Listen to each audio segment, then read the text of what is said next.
Well, this regime is a shit show.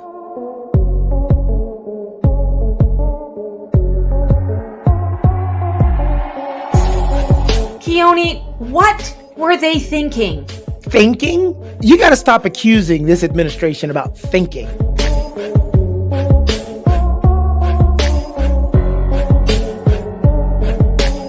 The amount of energy that it takes to be a racist is insane. It's too easy, Stacey. The only thing the internet asks you to be most times is don't be homophobic, don't be sexist, don't be racist. How hard Apparently, is they can't handle it.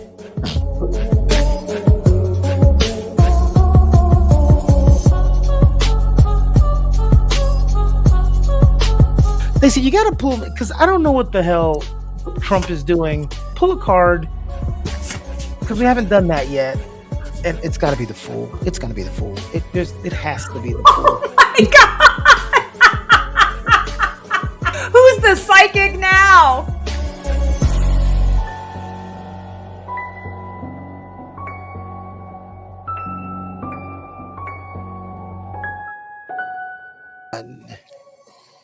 Hello all, Stacey the Blackfeather Intuitive, and welcome to Dear Democracy, the cards have spoken. And I am with my trusty cohort, Keone, tonight, and he's got quite the show, apparently, for us cooked up. And I'm really grateful because I've been running full steam ahead today and did not have a chance to prepare any kind of questions. I don't even know what's going on today in the public eye. And honestly, Keone, I think I might even be a little better off today, a little less crazy, a little more sane, not knowing all of the details of everything that's going on. But what have you got cooking up for us today? You said you're going to be less crazy. When has that been a thing? Well, I mean, ever since all of this political nonsense has happened, I go down the frickin' rabbit hole and I get crazier than I normally am. And I lose my shit, hearing all the things. And I'm like, oh my God, like, make it stop, make it stop. So Well, today, not knowing anything, I haven't done that once today. I'm kind of impressed. well, one of the big problems is always taking fact from fiction. People have talking points, they run with their opinions. But just like on the conversation, Harold always says facts over feelings. So you want to look at what's actually happening versus what you're being told that's happening. So Oh, we've yeah. got, we've got a deal with Iran, but it's not really a deal. It's more like a proclamation, but we'll call it a deal right now. The biggest problem that we have right now with the new Iran deal is with the old one, they had under the one that Barack Obama helped usher, we had 20 countries, allies of Iran and enemies of Iran, sign off on that deal. Hmm. Now there's only one country on that deal, and that's the United States of America. And what's the problem with that? Even though we're the greatest nation in the world, is at any point Iran can say bleep you and your deal. Hmm. That's not a deal. And we can go with that. So we could just look at a couple things. We'll get into the factual stuff, and then we'll get into our entertainment side of the show. So just to catch up to speed, Stacey, on the nuclear program limits, under the old deal, which is called the JCPOA, imposed strict limitations on centrifuge types, sites, and capped uranium enrichment at 3.67%. To ensure a breakout time of at least a year, it included unprecedented international inspection regime. So Iran used to never let international teams come in and inspect their nuclear capabilities. It's one thing to have nuclear power, it's another thing to have the ability to have nuclear weapons. The Right. new deal represents an interim framework. I love when it's a framework when it deals with nukes, requiring future negotiations. It discusses diluting existing enrichment stockpiles, but does not mandate the strict monitoring or permanent rollbacks of the 2015 agreement. It's the Both concept of a plan, Keone. It's the Yeah, concept of a plan. it's the concept of a plan, but the problem is we're the only ones on the plan, and the problem is even though the Ayatollah, the guy that was assassinated, could be considered a piece of crap because he did not stop a lot of human rights violations. The one thing he was against, and this is not me propping up this guy by any means or Yeah. celebrating his former life, but um, he said nuclear weapons are against the Quran, and he did not want his own country to have nuclear weapons. That's the only positive sliver you can have when dealing with that guy. So, is it people? My question to you, because Martin Luther King used to say the two most dangerous things in the world are conscientious stupidity and sincere ignorance. Mm, And there's a difference in both. Sometimes you're ignorant to something. You know how they say because you're ignorant of the law and you break it doesn't, get you off um, of it's just whatever a hard you're lesson going to to have learn. to do. And Mhm. then some people um, know the facts and they choose to not believe the facts because they either like or don't like the person in office, whether it's Trump or Obama or anybody else. Sure. Um, what is that? What is that when you know the truth and you refuse to believe it and you regurgitate the known lie? What is that? Do you want to be right or do you want to be happy? That's what that is. They You never sound have happy to you me. have a lot of individuals in this country who want to be right, and they will die on their sword. And we've seen it in real time. I'm not. I'm. This is fact. I'm not stating something. I'm not stating a concept of a plan. I'm stating a Mhm, fact. There are a lot of people out there who have been proven, like shown the truth, proven that what you're saying is mhm. incorrect. Not Yeah. wrong, just it's incorrect. You've been misinformed. And they will turn around and say, "Well, I don't care. I just don't care. This is what I choose to believe. This is what I choose to die on my sword with. This is what I choose to back." Mhm, And I think a lot of it is again the cult mentality, mm. the idea that they like somebody who's coming in and calling it like they see it, and then putting everybody in their place, and all the rest of it, and it gives them license to be the shitty humans that they really want to be, that they've been probably behind closed doors for a while. Don't step on the laptop. Well, there's been a lot of turnaround because I am not. I'm trying to be one of those guys. I'm not one of those guys that believes that everyone wears a red hat is a racist pos. Some people make it hard, but um, some people fall for the bill of goods. You were promised no new wars, but yet you Yep. turned the Department of Defense into the Department of War, which kind of says wars are coming. If there's anything that shouts wars are coming, is when you change the Department of Defense to the Department of War, and when you change the Secretary of Defense's title to Secretary of War. That's a key Yeah. indicator that wars are coming. Yeah. Um, Oh, yeah. absolutely. Yeah. No, you've got a lot of people who I think it would absolutely crush their psyche Mhm. to know that they fell for a con man Mhm. who sold them a bill of goods. So instead of allowing it to crush their psyche, they're just going to double down. It's exactly what he does. It's the same narcissistic textbook is what it is, or playbook, however you want to, however you want to put it. And let's face it, a lot of narcissistic individuals, or individuals with narcissistic tendencies, um, follow this MAGA regime. There's been a lot of talk with the political people and political news that I follow, that there's this understanding that the Republican Party has gone so far to the right that you do have the moderate Republican people. I'm not talking about Republicans in the House and the Senate, but Republican people who are really struggling right now because they're like, okay, I'm not MAGA, but I don't want to vote Democratic because I believe in, the things that Republicans believe in. But now I'm caught between a rock and a hard place because I don't know which way to go. There isn't an alternative option Mhm. for me here. And I don't want to be associated with all of these racist asshats and misogynistic asshats, right? So you're really running into the challenge. I think it's the challenge of this time, the challenge of our time. This is going to be the part of history that maybe opens the United States up to a multi-party system, because two parties just, it doesn't work. I think the grand experience, the grand example, the grand what am I trying to say, experiment from that perspective has failed. I was gonna because hold on, What am hold I on, trying to say? hold on. Yeah, you got distracted there. No, I was looking because somebody said something in the chat, and then it, Oh, it came in the live chat. It came in and disappeared. There's 30 people watching. So if you guys have a comment or something to say, go ahead and say it. Um, you said sold a bill of goods. I'm like, yeah, he also sold him a Trump Bible. He also sold him a cell phone that they don't have yet. And he also sold thanks. NFTs and Trump Snickers. He's made a lot of money on things that we have Crypto, not had. like you name it, he sold it.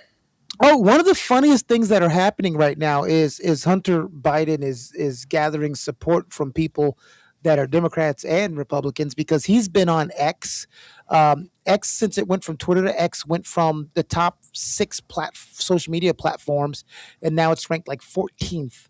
Um, and he's been on there. He went on and he aired his dirty laundry, talked about his drug habits, his issues, and all of that to people, and people have been um, praising him for that. And the people, of course, have been taking shots, but he is having no fucks given on X to where he's commenting to everybody. Like one guy said, "It was you who left the crack in the White House, you dirty piece of bleep." And the guy's screen name is like MAGA Dave or something.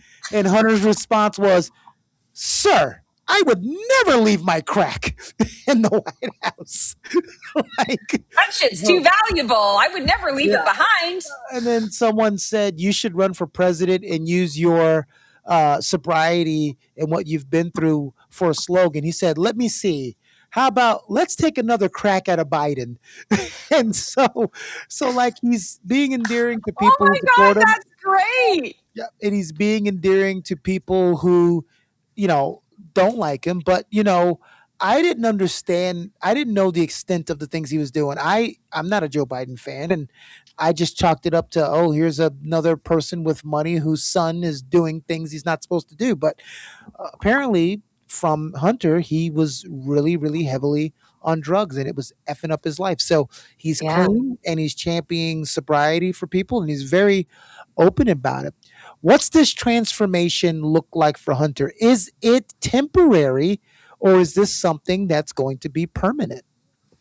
No, I feel very strongly when I tap into his energy that he's done with that life. He's taken the opportunity, all the lessons that he has learned from this experience, and he has turned it into being able to help others with their own troubles. So he's really kind of switched things into a life of service. I'll pull a card for him just to kind of see what, sort of what his future holds. But I don't think he's going to I don't think he's going to run for political office or anything, but I think he's definitely going to get behind particular people who are running for political office. And I do feel that, like, I loved how you said no fucks given, because that's exactly his approach to life. And from what I understand, he's got 7 years of sobriety under his belt. Clean and sober or whatever. And not to say, I mean, anyone who's gone through that journey, who's an addict or, has a problem with alcohol, you can fall off the wagon at any time for any reason. So it's like being ever vigilant, constantly vigilant with those things. But I feel when I tap into his energy, he doesn't struggle with the same issues that he struggled with before. And I feel like he's found some sense of peace and purpose in his life. So let's see what the card is that we got. Oh, interesting. So we got the Eight of Swords. This makes a lot of sense, actually. The Eight of Swords is the card of entrapment, and on the other side of it is liberation. And that's exactly what I feel for him. Is he wrestled with his demons and he won.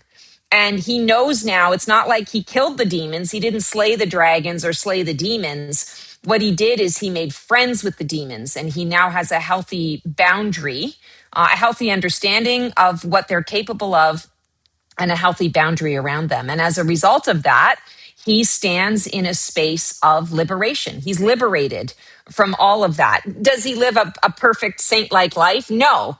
But name one person on this planet that really does. I mean, even the Dalai Lama has had some interesting things come out about him. So people are people.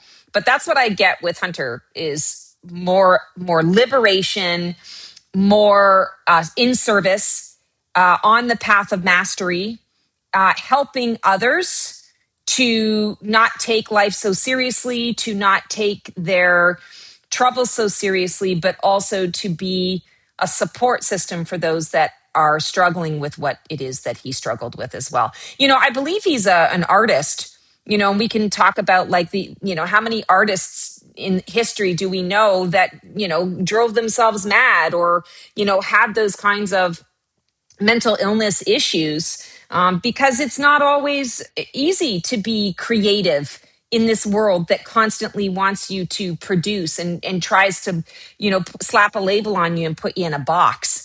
It's really, really challenging. And so, kudos to him. It's not easy getting clean and sober. It's not an easy feat. So hats off to him about that. And I think he's going to be a really powerful supportive voice for at least two individuals who are going to be running for office in the coming 2 to 3 years.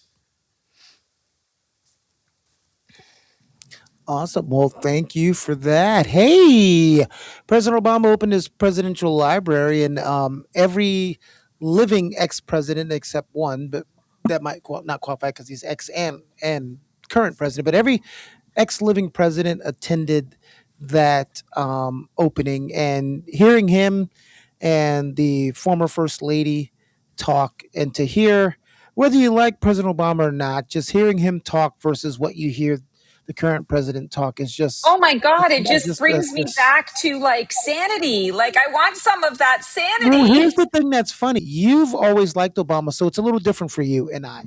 What I like is I was watching a video the other day, and it was President Obama was doing an interview, and people were commenting on, "Oh my God, I miss when the president acted like a president," and blah blah blah blah blah. Yeah, but here's the thing: you're smiling because that's things that you and I say. But we have these hunters on social media that go and find out who people are and find their old post, and all these people saying, "I miss this guy," and "What a great president." They would post their comments from when he was president, calling him a POS, a traitor. He's the Oh, worst thing that's ever. so And it's funny. like, you know what it makes me think? It's that song. You don't know what you got till it's Got till gone. it's gone. Yep. I was It's just when you thinking think that. your life is so bad and then realize it can be worse. And then, and what can happen with people, no matter who's president, whether it's Bill Clinton, Obama, Biden, Trump, sometimes how you're personally doing in your life in that time, you link that to who's in office at that time. You're getting Mm, fired from your job, you're unemployed, you're finding it hard to get work, you're scraping by, and this person's in office. You're like, the economy sucks, this guy sucks. But when right. you're doing great and you're living great, and you live in your echo chamber where you don't see the problems that everybody else are, if you are doing great and your friends are doing great and all that, you're like, oh my God, what a great time. You know, Yeah. but now we're at a time where it doesn't matter if you have money or no money. You're like these damn gas prices. Oh my God, these damn gas prices and all of the nonsense that goes down. Yeah. I mean, we used to say in Canada. I live in Oh I lived God, you reminded me. in I always forget. Ontario, the province of Ontario, and our big joke was don't like the weather, wait 5 minutes because it'll change. No matter Right. what time of the day or the year or the whatever it is, whatever season it is, the weather's going to change. And I feel like that's exactly what it is with the political climate is, something's going to happen and you're going to think it's the big thing and oh my God. And then 5 minutes later, you're going to get bombarded with some other new, crazy ass thing that you couldn't have even imagined, would have ever happened a year ago, but here we are. And I mean, it just goes on and on and on like that. So I yeah, you always don't know what you forget. got till it's gone. I always forget you're from Canada, and you always remind me. Canada, oh Canada, oh Canada. Are you guys ever gonna win Oh, a hockey? Canada. Are you guys ever gonna win another Stanley Cup? Like ever? Oh, yes, we've got plenty of Stanley Cups in Yeah, us. you've got plenty, We're but just sharing. We are kind and generous, and we like to spread the love and the joy around. So we don't need to be the winners, the top of the pile all the time, because we have worth within ourselves. We like to share the love. one of the things when I brought up the about the reason why we brought up the uh, presidential library being open was, of course, it came on all the news outlets, talking points, and there's this narrative that people will spew on certain networks, and it keeps saying Barack Obama is the most divisive president in the United States. And I always say when people say that, is he the most divisive president of the United States, or did he just show you how divisive the United States was No, before he he became president? yes, he showed the most divisive, but he was only the most divisive at that time because it was the first time that a black man stepped into power, stepped into office, and a lot of people never thought that they would ever see that. But I don't think he's the most divisive. I think the asshat that we have in the fucking White House now, I mean, his whole first term was divisiveness, and he's just doubled down on that, tripled down on that at this point. As the years have gone by, his presidency is being looked at more and more fondly. Sure. And this guy has helped it. Even people who didn't like Obama are starting to like Now like Obama.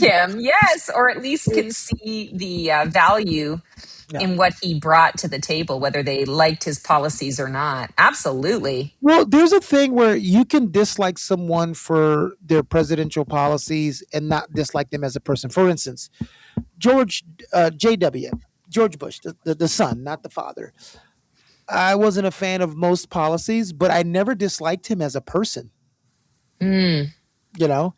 And people who have tried to dislike Obama and then they've met Obama, McCain, Romney, Bush, they meet him and then they find it hard to dislike the person right. because you have to manufacture hate. And if you like, if I had to manufacture hate against you, Stacey, and then we meet, then I'm like, oh yeah, I really don't hate her. It's just silly, and that's what happens to a lot of people. I find it funny that the Celebration of America, which was a nonpartisan event, it was supposed to be and billed to a bunch of celebrities and stars, and when they all realized it was more of a Trump birthday party, they all backed out. More celebrities and stars came to the Barack Obama library opening than the celebration of our nation, which is a problem, And even more from A-list or people who've been A-listers for a long period of time in their career. I mean, it just speaks volumes to the legacy that Obama left this country. And I thought their speeches were incredible. I mean, Michelle Obama's speech just brought me to tears. I had to really rein it in. I mean, it was she just gets it beautiful. sometimes worse than him. These damn fools, like you saw the UFC fighter who now lost all his sponsorships almost Thank because he God that won there the are people fight who are fighting back from this bullshit and and tyranny. I said love he's it. it's amazing that the people who complain about transgenders the most, do you want to label someone transgender? Speaking of transgender, segue. I don't know if you saw the video. The video is too long. We talked about it on the conversation before I came on here. There was a dad washing his two daughters' hands in the women's bathroom. Did you see that video? No, but you and I were just talking about that on, was it Pop Culture on Monday? Yeah. Well, I didn't. Did I show you the video? No, you didn't show me the video, but the topic came up and we were talking about how, like the whole scandal. And you were like, okay, I'm bringing my nieces in and I'm going to the bathroom. This is where we let people peek behind the curtain to our anarchy. Yeah, Stacey, you weren't supposed to say that. Well, then you got to tell me. Well, no, you gotta jump on the boat. Yeah, well, Keone, tell me about it. Dude, You're the psychic. You've known me for so long, but you also know I'm authentic. So Use your I'm gullible, and listen, you can say listen. all sorts of shit to me, and I'm gonna believe it until I clue in. Use your powers when you're not in session, for crying out loud. There's a reason you have the powers. If I had the powers, I'd be totally irresponsible. I would turn into a supervillain. Okay? So it's given to certain people for a reason because you use it for good. Okay? I would use it to know when the bank routes are coming so I can get some money. So you could get some more money. Oh my God. It's almost like when you're doing a live and you show a video and one of the people yell, I can't hear the video. Yes, the audience can hear you say that. Shut up. I was trying Well, to. you're getting the real Stacey and Keone show then. Oh I my mean, God. I'm trying to go leave for it. here Share the quickly. video. Share the video. I don't have the video. That's why I was trying to paint the picture and lead it up to the thing because I don't. The video's too long. Oh my For those of God. you who don't know, a father was washing both his daughter's hands, and if you guys have a comment on this, if you can put it in the live chat or just comment after, it's fine. Father was washing both his little girl's hands in the bathroom, and he made sure the bathroom was empty before he went in.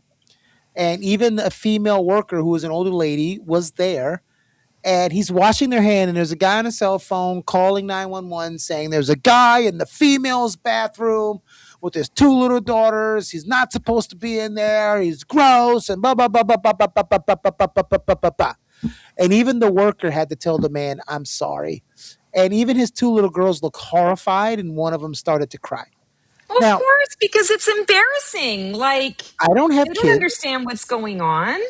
I don't have kids, and but I have 9 nieces and nephews. And when I used to take my nieces out, if they needed to go to the bathroom, I'm not taking them into the swinging Richards bathroom. I'd Right. always say, is anybody? And actually, I'd always make sure the bathroom was empty. And when I've gone in there, when I was washing their hands, if a woman came in there, they never had an issue No, of because they course, saw because what it's I was like doing. they know you're not in there to be a pervy perv.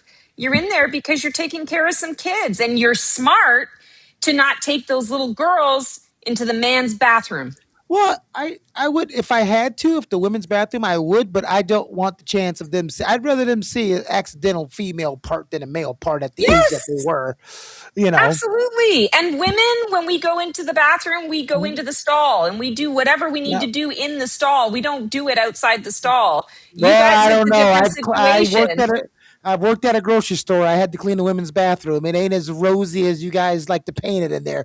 Yeah, actually, the women's bathroom was 10 times worse to clean up than Some women are piggish. the Yep, some male women are bathroom. piggish. I just had to worry about splattering some hair somewhere. I remember I was 18. I gotta tell this story. I'm sorry. It has nothing to do with democracy, but I worked at Publix when I was 18. And when I would work nights, they already had people that would, certain employees would clean the bathroom. Well, that employee wasn't there. So they said, Hey, Stevens, you clean the bathroom? I said, okay, but I'm going to clean the women's bathroom because my brain thought the women's bathroom is going to be immaculate. You know, Ah, I've especially cleaned not the male's it's a bathroom before. public bathroom. I went in that bathroom and there's no reason an 18-year-old should see the things that I saw. Oh I walked God. in and I was like, why is it stuck to the wall? What is this? Why is this here? What is this? And I told my manager, I'm never cleaning that bathroom again. I'm not cleaning it. And he's like, you got to clean it. You said you're going to. And me and him got into a knockdown, drag down argument because I did not want to clean the bathroom. Oh my God. Yeah, it's why I That's don't how use public bad it restrooms was. on pain of death. I will go in if I have to, and I'll squat. Well, my secret is I go to like if I'm going on a road trip, I always stop at the super expensive hotels and use their lobby bathroom.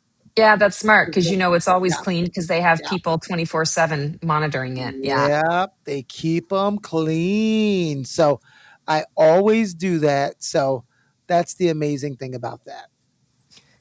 So what does that have to do with democracy, dude? It doesn't. I said that in the lead up to when I had to do that. But since the psychic lady didn't know where I was going, I got left on a limb. You already won't give me the goddamn Powerball numbers, and now you want to be on my ass.